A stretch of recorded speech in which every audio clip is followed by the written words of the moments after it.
The drama that attracted me the most wasn't the plot, but a fellow netizen asking if there were similar shows. Since the end of this drama, it has been a long time since he watched any other shows, because he got too immersed in it. I was initially curious if this was just an ordinary science fiction drama with such great appeal until I watched it to the end and realized that this drama is indeed different from typical science fiction dramas. So, I thought, should I also narrate this drama in a different way? She lifted the boy's shirt and found that the boy was missing something. The female doctor, after examining him, immediately decided to take him home for scientific research. But since the boy entered the house, the daughter screamed, the son screamed, the husband got angry, the female doctor herself was speechless, yet she still refused to send the boy away. Why was the boy so appealing? Because his appearance was destined to fascinate every scientist. One day ago, he appeared naked in the woods, his body covered in amniotic fluid, his eyes as pure as a baby's. Then he came to the city, curious about everything. Pedestrians avoided him, and then the police arrived. They found out that the boy seemed not to understand others' words and had to take him to a juvenile detention center. Here, they named the boy Kyle. Kyle watched another boy nearby, saw him pick up food and eat it, and he imitated by eating it as well. But the other boy was uncomfortable with this approach to hit him, and although he didn't understand what was happening, he was quickly knocked down, wetting his pants. The instructor saw this was not acceptable, so he called for the female doctor, Nicole. Nicole was very interested in Kyle's situation. Upon greeting each other, Kyle picked up a freshly drawn picture and, to Nicole's surprise, he skillfully reproduced the man and woman he had seen in the woods yesterday, almost like a printer. Following that, Kyle imitated Nicole's expressions, charming her. However, the instructor insisted that Nicole take Kyle home temporarily, leaving Nicole hesitant. With no other choice, the instructor lifted Kyle's shirt to find that his abdomen was strangely flat without a belly button. Nicole was shocked and immediately decided to take him home for scientific research. Upon returning home, an incident occurred as soon as Nicole and Kyle arrived. The daughter came out wrapped in a bathrobe after her shower, only to find a stranger at home, which startled her, causing her to scream and run away. Subsequently, Nicole had to leave for an errand and asked Lori to look after Kyle. Unfortunately, Lori was busy on the phone with her boyfriend and inadvertently allowed Kyle to slip away. Sneaking into the neighbor's house, Kyle was drawn by the beautiful sound of a piano, tears welling up involuntarily in his eyes. Amanda, who was playing the piano, nearly had a heart attack when she turned around, prompting Kyle, who had been shooed out, to hide in the bathtub at home. Just then, Josh returned from school, dropped his backpack, and while tirelessly studying exam questions in the bathroom, he was startled by Kyle in the bathtub. Josh jumped up, pulled up his pants, and ran in a panic, accidentally flinging his study materials out, which his mother found while picking them up. She discovered a comic strip he had hidden inside. Just as the neighbor knocked on the door, Josh narrowly avoided being caught. However, the neighbor came to complain about Kyle but quickly noticed her daughter becoming entranced by Kyle's profound gaze and swiftly dragged her away. The ensuing events were genuinely awkward. When the master of the house, Stephen, returned home, Nicole offered a hug. Kyle observed this and assumed it was a basic human gesture. However, during dinner that evening, Kyle suddenly spoke up. Yo! Let's get some juice down here! Despite his impolite education in the detention center, everyone was astounded. Sup? Everyone taking stupid pills around here? Juice me! Kyle managed to learn to speak in just one day and, to top it off, he recited the sweet nothings Lori had whispered to her boyfriend in front of the whole family. Lori wished she could crawl into a hole and disappear. Kyle had thoroughly offended her. A shocked Josh hurriedly gave Kyle an intelligence test, only to discover that Kyle aced every question. As a result, Nicole took him to the hospital for a checkup. After scanning Kyle's brain, the doctor was completely stunned. Kyle's brain was developed to twice the level of Einstein's. However, no one could tell whether such an active brain was a blessing or a curse. Josh speculated that Kyle might actually be an alien. That night, the parents arranged for Kyle to sleep in the same room as Josh. Josh was not happy about it at all. He felt like his personal space had been completely invaded. Little did they know, Kyle had an even bigger quirk. He didn't need to sleep at all. Late at night, Kyle wandered around the house. Suddenly, he saw Lori sneaking past him. Curious, he followed her and found out that she was secretly heading out to a party. The party was filled with booming music and dancing crowds. Kyle was fascinated by what he saw and even copied others by drinking some alcohol. But it didn't take long before he collapsed and threw up everywhere. At that moment, the police arrived. Since underage drinking is illegal, Everyone scattered in all directions. In his dazed state, Kyle saw Lori being taken away by the police. Not understanding much, he only knew he couldn't let Lori be in danger. So, he broke through a window and stood in front of the police. When the officers told him to step aside, he made a face imitating what he thought was the fiercest animal he knew, a rattlesnake. This caused everyone around to burst into laughter. Feeling embarrassed, the police let go of Lori and turned their attention to Kyle instead. Kyle, however, easily snatched the handcuffs away. Furious, the officer pulled out his baton, but not only did he miss his target, Kyle also grabbed the baton and tossed it to the ground. Left with no choice, the police had to retreat in humiliation in front of the crowd. Meanwhile, Kyle safely escorted Lori back home. The next day, Steven was hard at work on an important project. Just as he was about to finish, a spilled drink caused the keyboard to malfunction, and the computer crashed into a blue screen, wiping out an entire day's effort. Kyle, standing nearby, stared at the screen filled with code. Feeling an uncanny sense of familiarity, he walked over to another computer and, with a flurry of rapid typing, miraculously restored the project files. Steven couldn't help but laugh when he saw it. It was incredible. He asked Kyle how he managed to do it, but Kyle simply replied that he didn't know either. When Josh came home from school, he found his room spotless, cleaned up perfectly by Kyle. Even more surprisingly, Kyle had found Josh's cherished study materials. Josh went to Kyle and asked why he did this. Kyle replied,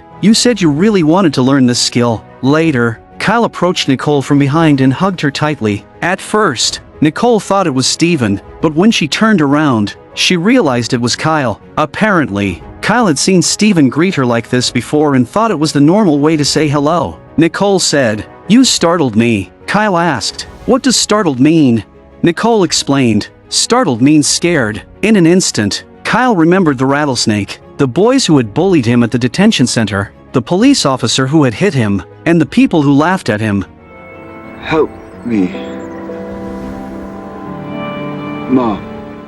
When Kyle softly said, "Mom," Nicole's heart melted. She hugged him tightly and vowed to protect him at all costs. At dinner, Nicole mustered up the courage to suggest keeping Kyle in their home. Fortunately, no one objected, as Kyle's kindness had already won everyone over. However, they didn't realize how much trouble Kyle's habits could bring them, chief among them, the fact that Kyle couldn't sleep. Meanwhile, a man had been appearing at Nicole's house multiple times, secretly monitoring Kyle's every move. One day, the man held a stack of files, and the photo on top was of Kyle. Kyle, unable to sleep at night, began practicing martial arts. However, he didn't realize that training the body without internal techniques could have negative consequences. From his eating habits, it was clear those effects were already starting to show. Nicole, however, believed the issue lay in Kyle's brain. She took him to see a doctor. The doctor first examined Kyle's teeth, and to everyone's surprise, Kyle started examining the doctor's teeth in return. Nicole could only smile helplessly. The doctor said it was unbelievable. Kyle's teeth were brand new, showing no signs of wear or tear. This meant he had never eaten food before. When the doctor lifted Kyle's shirt, he was stunned. Kyle didn't have a belly button. The doctor immediately turned to Nicole for an explanation. Nicole revealed that she had taken Kyle in just a few days ago. She explained that when she found him, he couldn't speak at all, but within a day, he had learned how to talk. However, he had no memories of his past. Nicole then handed over Kyle's brain scans and MRI results. After looking at them, the doctor admitted that he had never seen a brain as active as Kyle's. With no other options, he prescribed some sleeping pills and sent Kyle home. At that moment, the police arrived at the house. They wanted to help Kyle find his family, but Kyle knew nothing about his past. The police were at a loss and said they had never seen a case of amnesia this severe. That night, after Steven gave Kyle the prescribed medicine, he went to bed. However, the next morning, everyone found Kyle sitting alone on the lawn, staring at the stars all night long. Josh had once told Kyle that he might be an alien, and Kyle took it to heart. Seeing that this couldn't go on, Steven decided to take Kyle out for a run to burn off some energy, hoping it would help him sleep better at night. But as soon as Kyle heard this, he transformed into a marathon runner and quickly disappeared out of sight, leaving Steven far behind. Yet, when nighttime came, Kyle was still wide awake, lying in bed unable to fall asleep. Nicole decided to teach him how to count sheep and stayed by his side for company. The next morning, when Nicole woke up, she found Kyle still counting. He had reached well over 100,000. He had been counting all night long. At that moment, Nicole suddenly remembered that Steven was late for work. She rushed to the bedroom to wake him up, but it was already too late. Steven started complaining to Nicole, blaming her for bringing Kyle into their lives and causing chaos for the entire family. Nicole said, "Just think of it as having a third child." Steven retorted, "No one has a third child this big. He doesn't belong to this family." Nicole quickly tried to comfort him, saying that if Kyle couldn't stay with them, he wouldn't be able to survive. Only then did Steven calm down, but Kyle had overheard every single word. Without saying anything, he quietly left the house. When Nicole saw the empty bed, she was frantic and immediately called the police. However, the police said there wasn't much they could do. Steven spent the entire day searching for Kyle but returned at dusk with no news. Lori felt guilty for having treated Kyle poorly before. Nicole happened to see a drawing Kyle had made and remembered a certain location. She suspected Kyle might have gone there. The family grabbed flashlights and went to the forest where Kyle had first been found. Sure enough, they found Kyle there, standing on a high point, gazing up at the stars. You're okay. We were so worried. What are you doing here? Why'd you come? I came so my family could find me.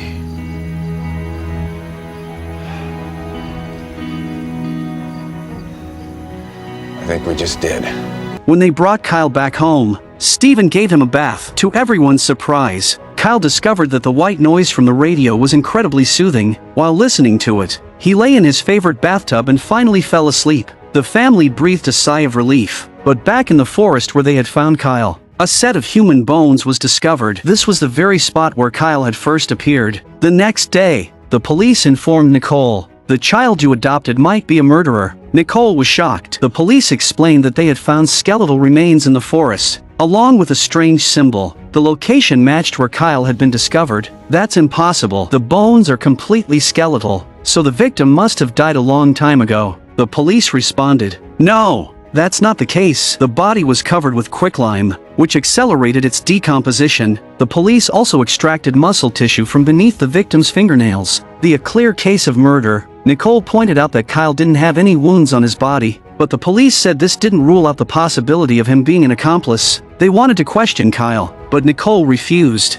worried that it would scare him. After the police left, Nicole couldn't help but wonder, could Kyle really be the murderer? She approached Kyle and showed him the mysterious symbol found at the crime scene, asking if it looked familiar. Kyle said he had never seen it before, but was Kyle telling the truth?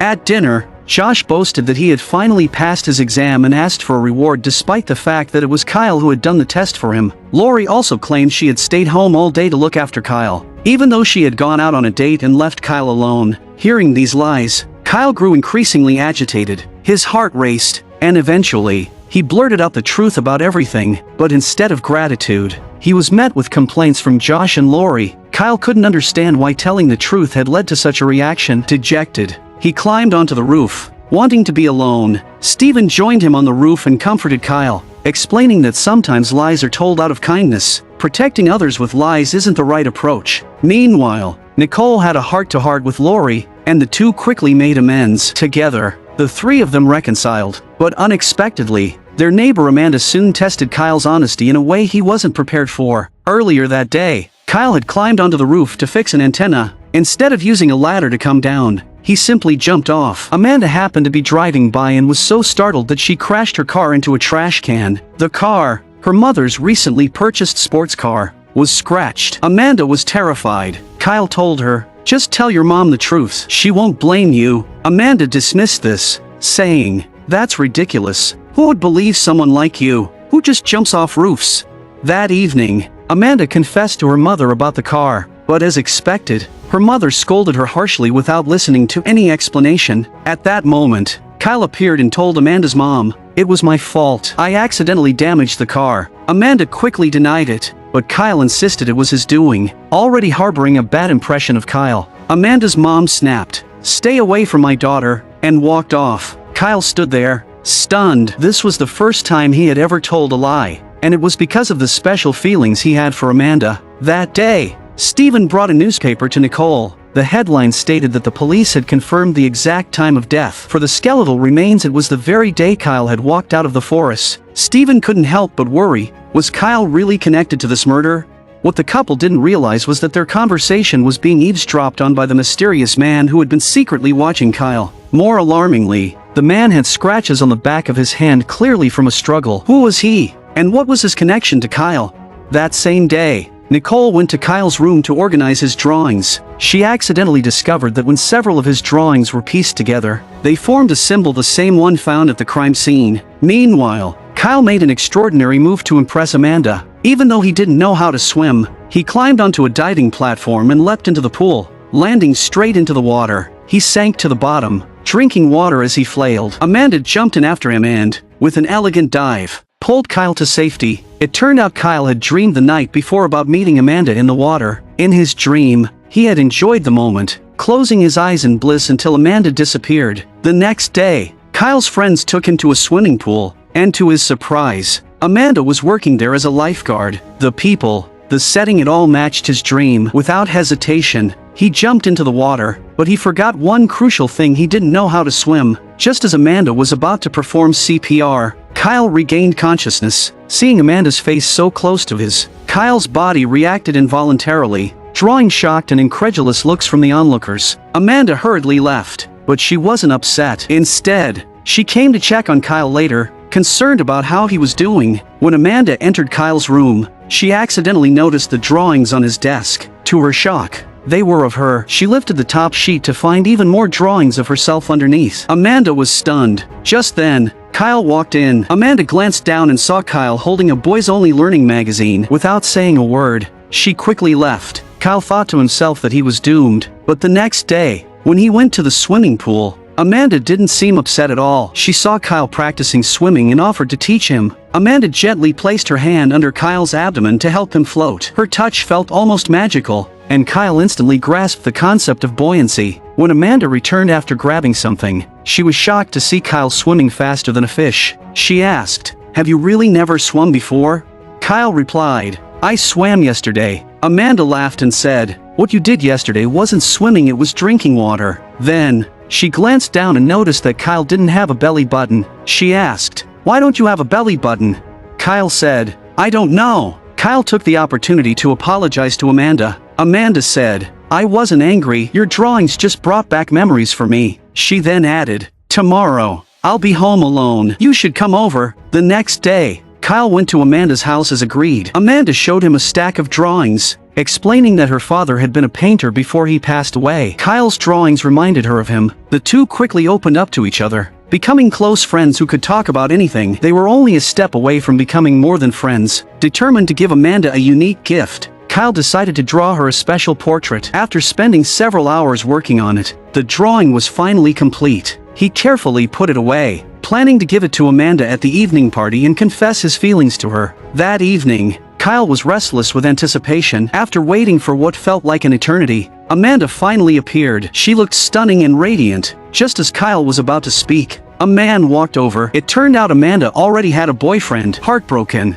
Kyle realized he had lost his chance. Kyle was filled with a deep longing to know who he truly was, why he had woken up in the forest, and why he didn't have a belly button. His foster mother Nicole asked a colleague to help hypnotize Kyle. Kyle lay on the couch and, under the guidance of the hypnotist, quickly entered a trance-like state. He returned to the forest where he had first awakened and saw two men fighting. One of them, Tom, ultimately shot and killed the other. Kyle didn't know who the murdered man was, but he recognized Tom and said his name aloud. When Nicole heard the name Tom, she found it hard to believe. She knew Tom, he was a newly appointed community police officer. Nicole speculated that Kyle's subconscious might have used Tom's image as a placeholder. The hypnotist then guided Kyle to delve deeper into older memories. Suddenly, Kyle's state changed, and the hypnotist quickly brought him back to consciousness. Kyle, however, had an extraordinary ability. He could draw anything from his mind with perfect accuracy, like a human printer. This day, when Tom was patrolling the area, foster father Stephen handed him the painting and asked if he knew the person in the painting. Tom was stunned. He then tried to remain calm and asked Kyle if he had mentioned seeing him. Stephen replied that Kyle had not. It was just an image in Kyle's mind. Tom then left reassured, promising to transfer the painting to the police station.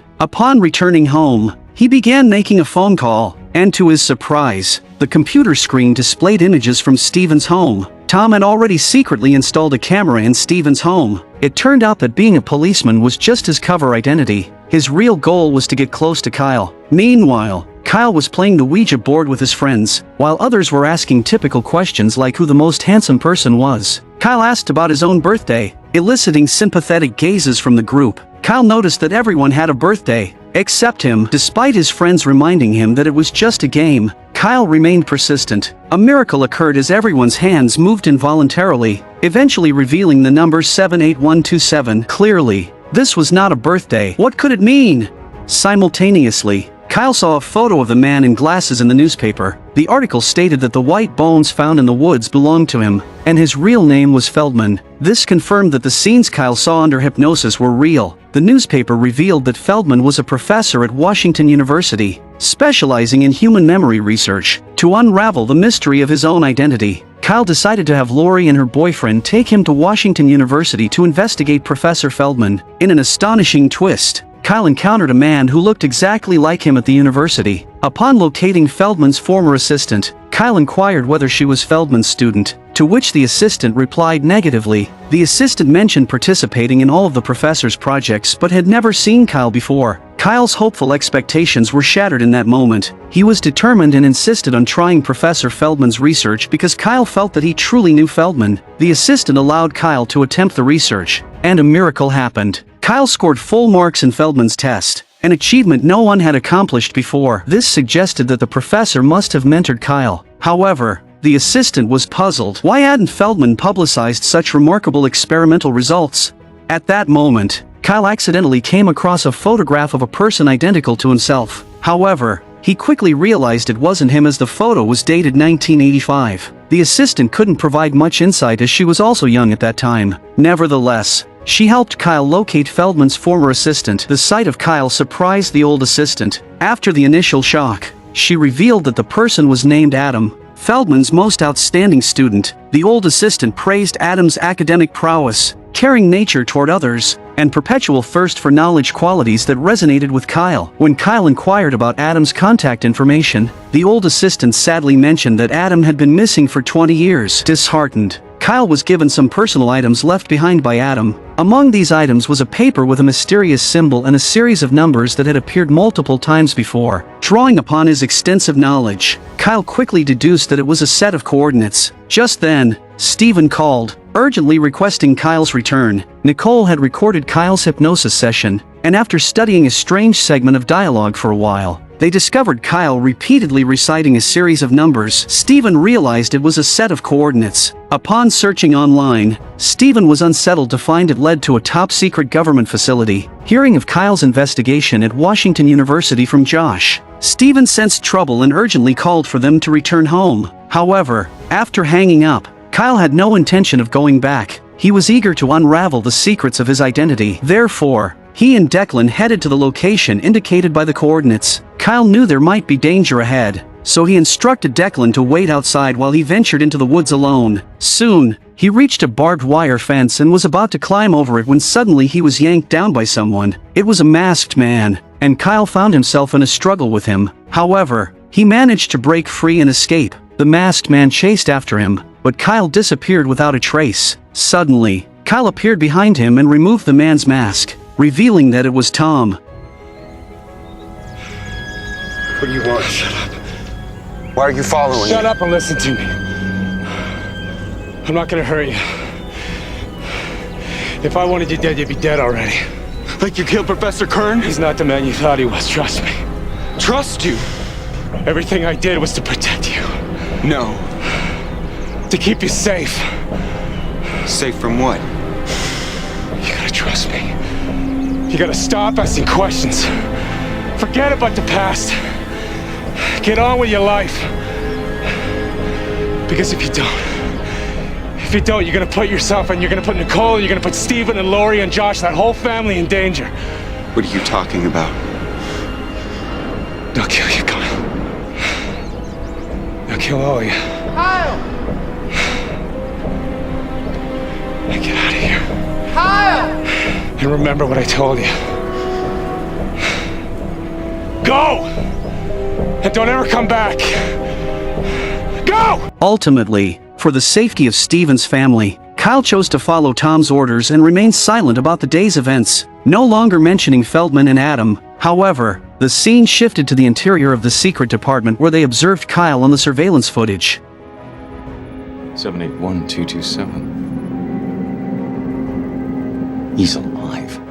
On the other hand, when Kyle returned home, a couple showed up claiming that Kyle was their long-lost son. They explained that Kyle's lack of a belly button was due to a congenital organ disorder that required surgery, resulting in the absence of a belly button. They also mentioned that his habit of sleeping in the bathtub was something he had developed from a young age. They shared more details and presented a photo album containing Kyle's childhood pictures. Kyle looked at his younger self, feeling as if he was looking at a stranger. Finding it hard to believe, he raised the photo to the camera and demanded answers about what was going on. Kyle knew Tom was on the other end of the screen because he had secretly investigated Tom the day before and knew he had been covertly monitoring him. Kyle confronted his biological parents with crucial questions about Professor Feldman and the resemblance between Adam and himself. The bewildered expressions on their faces suggested they were unaware. However, considering Kyle had been missing for 5 years, a lot could have happened in that time. Perhaps only Tom knew the truth. Meanwhile, Nicole's family was slowly coming to terms with the fact that Kyle would be leaving. Despite their evident reluctance, the DNA test results confirmed that Kyle was indeed the couple's child.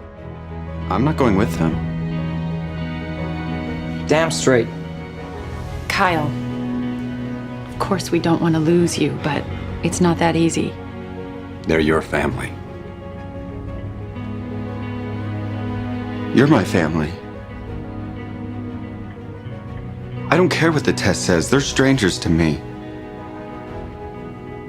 How can I go live with them when you're the only family I know?